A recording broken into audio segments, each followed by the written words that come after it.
important things, quotations that might be useful when I do feel like a wreck. So I have like 3 of them. And I also want to separate one for like personal finance. So yeah, we're going to start with the first one, which was a kind of a good book, especially during quarantine. I was reading this. I also read the subtle art. I mean, I'm not gonna say the bad word, but like, I read the other one. It was really good, and same author. Everything is. This book is really great because it's just so easy to read, and it just goes right into the point and gives also good examples and elaborating them well.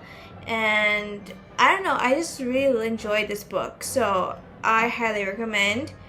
And it's very, like, it's not too much pages, it's just really easy. There you go. And yeah, this is very enjoyable, plus funny.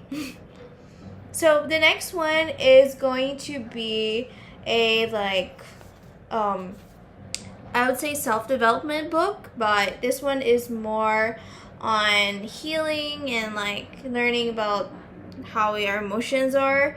So this one's called the Instinct to Heal by David Servan Schreiber. I can't know. It's probably German or something. But I'm trying to not, like, I feel like a lot of people spend a lot of money on therapy, or, you know, I feel like people should prioritize their health, right? And instead of spending like $100 or something, I figured why not get a book about how we feel. And I'm just glad they stated the like cures or remedies that you can do to kind of fight depression, anxiety, and, you know, mental illnesses that are out there. And people should just not be ashamed of it, because it's really part of us that are, you know, always going to stay a part of us. And what's beautiful is that, you know, we're imperfected and that there's always a flaw in us, which is kind of like a beautiful tale to know how we overcome. So yeah, that's the other book I got. And next book is kind of, again, self-help and development books, which is one, Think and Grow Rich. This is such a classic. My dad's been telling me to read this often, or just when I have time. Oh, sorry. Like this. And it's just by Napoleon Hill. There's so many books by him, and it's just a classic, very classic self-help book, and it's really beneficial to just changing your mindset, how to see finance, how to see money and wealth in a very optimistic form. And after that book, I have this Atomic Habits. And I'm not a fan of too structured scientific books, but I enjoy how they elaborate and give really good examples, especially relating to their own life and sharing their insights and stories.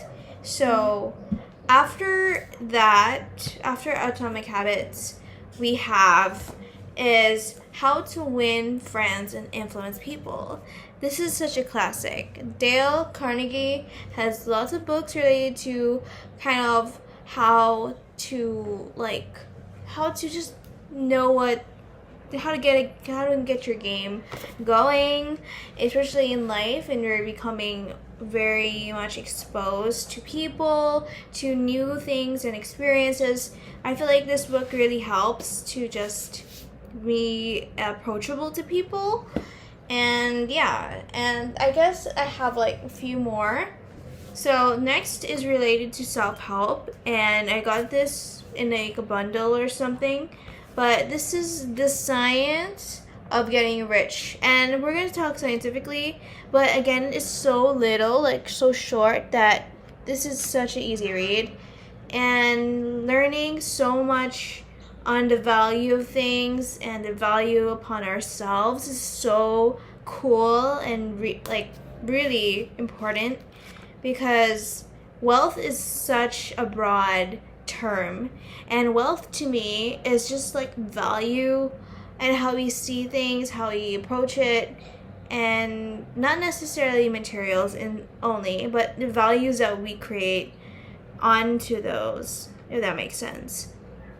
All right, so last two books I'm going to mention is the classic Rich Dad Poor Dad by Robert T. Kiyosaki. This Japanese guy is a genius. I mean, he's just a very smart, or he's just explaining the modern way to, like, just how rich people accumulate wealth versus the middle class, and just like so much truth in this thing. And this guy's a smart real estate, so I'm trying to get into that business, I guess, like being into more real estate and property management type of thing. This book is such a great book. And last but not least, I was introduced by my dad. So we're both business buddies and business-minded oriented thing. The next is Stock Market 101.